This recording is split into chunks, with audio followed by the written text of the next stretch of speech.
Hello friends, welcome to our YouTube channel. আজ আমাদের চ্যানেলের নিবেদন হলো দুর্গাপূজা সংক্রান্ত কুমারী পূজা। এই কুমারী পূজা কেন হয় তা সম্পর্কিত বিশেষ তথ্য। দুর্গাপূজার অন্যতম অঙ্গ কুমারী পূজা।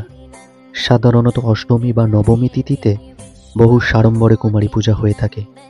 এই পূজা নিয়ে আজও কৌতূহলের শেষ নেই। সবার মনেই ঘুরপাক খায়, কেন হয় এই কুমারী পূজা। পুরাণ মতে মুনি ঋষিরা প্রকৃতিকে নারীর সমান মনে করতেন, তাই কুমারী পুজোর মাধ্যমে প্রকৃতিকে পূজা করতেন তারা। কারণ তারা মনে করতেন মানুষের মধ্যেই রয়েছে ঈশ্বর। বিশেষ করে যাদের মন সৎ, যারা নিষ্পাপ, তাদের মধ্যেই ভগবানের প্রকট সব থেকে বেশি। এই গুণ কেবলমাত্র কুমারীদের মধ্যে থাকতে পারে, এই ভেবে তাদের দেবী রূপে পূজা করা হয়। দেবী পুরাণেও কুমারী পূজার উল্লেখ রয়েছে। শাস্ত্রমতে 1 থেকে 16 বছর বয়স পর্যন্ত বালিকাদের কুমারী রূপে পূজা করা হয়। নতুন বস্ত্র, ফুলের মালা, মুকুট, পায়ে আলতা, কপালে সিঁদুরের টিপ ও তিলক পরিয়ে সাজিয়ে তোলা হয় কুমারীদের। বয়সভেদে কুমারীর নাম হয় ভিন্ন ভিন্ন, তবে কুমারী পূজার জন্য সাধারণত 5 থেকে 7 বছরের কন্যাকে মনোনীত করা হয়। সনাতন শাস্ত্র অনুযায়ী কোলাসুরকে বধ করার মধ্য দিয়েই শুরু হয় কুমারী পূজার। গল্পে বর্ণিত রয়েছে যে কোলাসুর যখন স্বর্গ ও মর্ত অধিকার করেন, তখন কোলাসুরের মুক্তি পেতে দেবতাগণ মহাকালীর শরণাপন্ন হন। দেবতাগণের ডাকে সাড়া দিয়ে দেবী কুমারী রূপে কোলাসুরকে বধ করেন। এর থেকে মর্তে কুমারী পূজার প্রচলন শুরু হয়। সনাতন ধর্মের সম্মানের দিক থেকে নারীকে শ্রেষ্ঠ আসনে বসানো হয়েছে, তাই শাস্ত্রকাররা নারীকে সম্মান ও শ্রদ্ধা করতে এই পূজা করার কথা বলেছেন। কুমারী পূজা হলো তন্ত্র শাস্ত্রমতে অনধিক 16 বছরের অরজ্জস্বলা কুমারী মেয়ের পূজা। বিশেষত দুর্গাপূজার অংশ হিসাবে কুমারী পূজা অনুষ্ঠিত হয়। এছাড়া কালী পূজা, জগদ্ধাত্রী পূজা এবং অন্নপূর্ণা পূজা উপলক্ষে এবং কামাখ্যাদি শক্তিক্ষেত্রেও কুমারী পূজার প্রচলন রয়েছে। তবে বর্তমানে কুমারী পূজার প্রচলন অনেকটাই কমে গেছে। শাস্ত্রমতে কুমারী পূজার উদ্ভব হয় বানাসুর বা কোলাসুরকে হত্যা করার মধ্যে দিয়ে।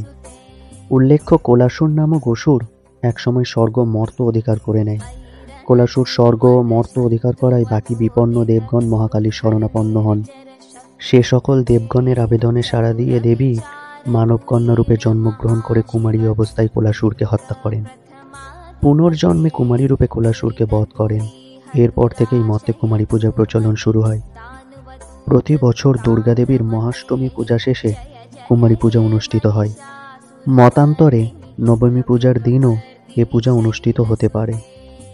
পুরোহিত দর্পণ প্রভৃতি ধর্মীয় গ্রন্থে কুমারী পূজার পদ্ধতি এবং মাহাত্ম্য বিশদভাবে বর্ণিত হয়েছে। বর্ণনা অনুসারে কুমারী পূজায় কোনো জাতি, ধর্ম বা বর্ণভেদ নেই। দেববিজ্ঞানে যে কোনো কুমারীই পূজনীয়। তবে সাধারণত ব্রাহ্মণ কুমারী কন্যার পূজাই সর্বত্র প্রচলিত হলেও কোথাও বলা নেই যে ব্রাহ্মণ কন্যাই কেবল পূজ্য। এক্ষেত্রে 1 থেকে 16 বছর বয়সী যে কোনো কুমারী মেয়ের পূজা করা যায়। অনেকের মতে 2 বছর থেকে 10 বছর মেয়েদেরও পূজা করা যায়। কুমারী পূজার দার্শনিক তত্ত্ব হল নারীতে পরমার্থ দর্শন ও পরমার্থ অর্জন। বিশ্ব ব্রহ্মাণ্ডে যে ত্রিশক্তির বলে প্রতিনিয়ত সৃষ্টি, স্থিতি ও লয় ক্রিয়া সাধিত হচ্ছে, সেই ত্রিবিধ শক্তি বীজাকারে কুমারীতে নিহিত। কুমারী প্রকৃতি বা নারী জাতির প্রতীক ও বীজাবস্থা। তাই কুমারী বা নারীতে দেবীভাব আরোপ করে তার সাধনা করা হয়। পৌরাণিক কল্পকাহিনীতে বর্ণিত আছে, এ ভাবনায় ভাবিত হওয়ার মাধ্যমে রামকৃষ্ণ পরমহংসদেব তার নিজের স্ত্রীকে ষোড়শী জ্ঞানে পূজা করেছিলেন। শ্রীরামকৃষ্ণের মতে সব স্ত্রীলোক ভগবতীর এক একটি রূপ। শ্রদ্ধাত্মা কুমারীতে ভগবতীর বেশি প্রকাশ।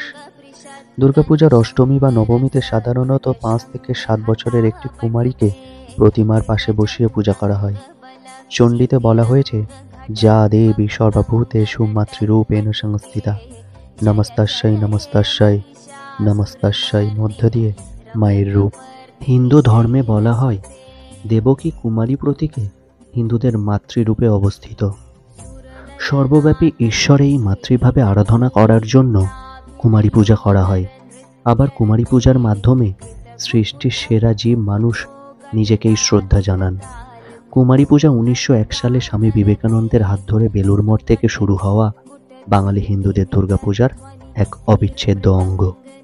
প্রতি বছর দুর্গাপূজার মহাষ্টমী বা মহানবমী তিথিতে অনুষ্ঠিত হয় কুমারী পূজা। কিন্তু সনাতন ধর্মের বহু শাস্ত্রগ্রন্থে কুমারী পূজার নির্দেশনা থাকলেও মাত্র 100 বছর আগে শুরু হয়েছে এই পুজোর সংস্কৃতি। ছোটবেলা থেকেই রামায়ণ ও মহাভারতে আমরা অনেক বড় বড় যজ্ঞের কথা শুনে এসেছি। এই দুর্গোৎসবের একটি বড় অঙ্গ হচ্ছে কুমারী পূজা। কুমারী পূজা নিয়ে আমাদের মধ্যে যেন কৌতূহলের কমতি নেই। ভারত ও বাংলাদেশের রামকৃষ্ণ মিশন সহ বেশ কিছু ঐতিহ্যবাহী মন্দিরে অষ্টমীর মহাতিথিতে এই কুমারী পূজা হয়ে থাকে। তবে মতান্তরে মহানবমী তিথিতেও কুমারী পূজা অনুষ্ঠিত হতে পারে। হিন্দু শাস্ত্রমতে নারীকে সম্মান ও শ্রদ্ধার আসনে বসাতে এবং দেবীর কুমারী রূপের অর্চনা করতেই এই পূজার বিধান দেওয়া হয়েছে। এছাড়াও নিজেদের পশুত্বকে সংযত রেখে নারীকে সম্মান জানানোই এই কুমারী পূজার লক্ষ্য।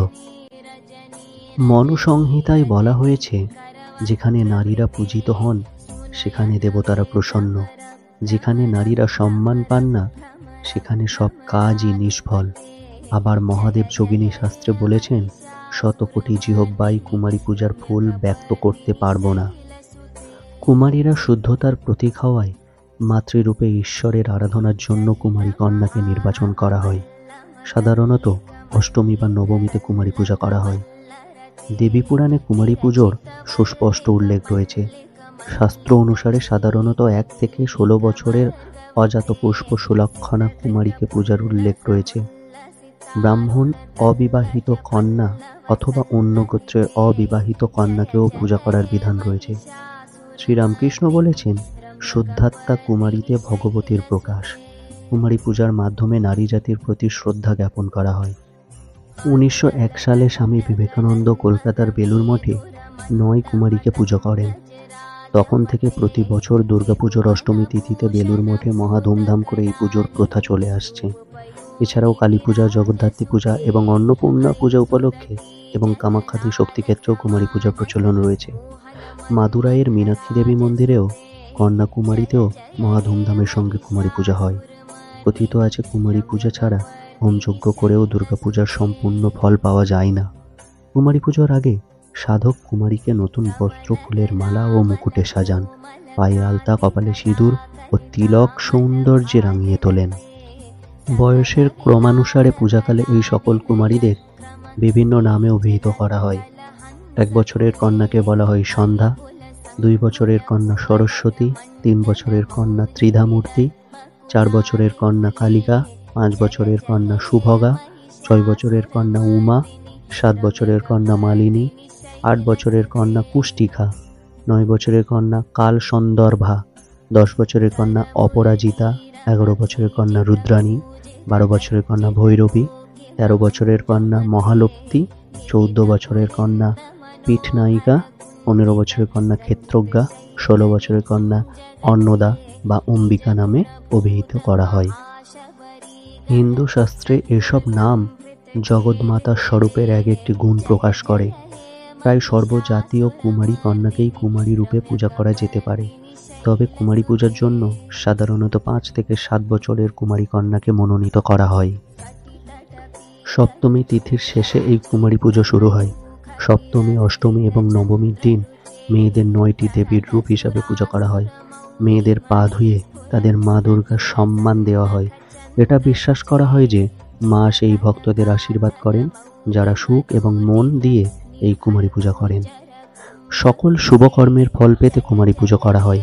কুমারী পূজন সম্মান, লক্ষ্মী, বিদ্যা এবং তেজ নিয়ে আসে। এটি শত্রুদের ধ্বংস, ভয়ের ধ্বংসের কারণও হয়।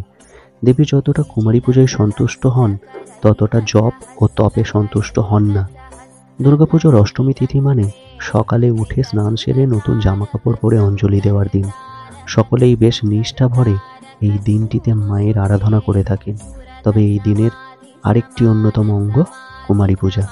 সাধারণত অষ্টমী বা নবমী তিথিতে বহু জায়গায় সাড়ম্বরে কুমারী পূজা হয়ে থাকে। শত্রুদের ধ্বংস, সকল কর্মের শুভ ফল পেতে এই পূজা হয়ে থাকে। সনাতন ধর্মের সম্মানের দিক থেকে নারীকে শ্রেষ্ঠ আসনে বসানো হয়েছে। তাই শাস্ত্রকাররা নারীকে সম্মান ও শ্রদ্ধা করতে এই পূজা করার কথা বলেছেন। দেবীর সন্ধি পূজা এবং কুমারী পূজার মধ্য দিয়ে দিনটি পালন করে হিন্দু ধর্মাবলম্বীরা।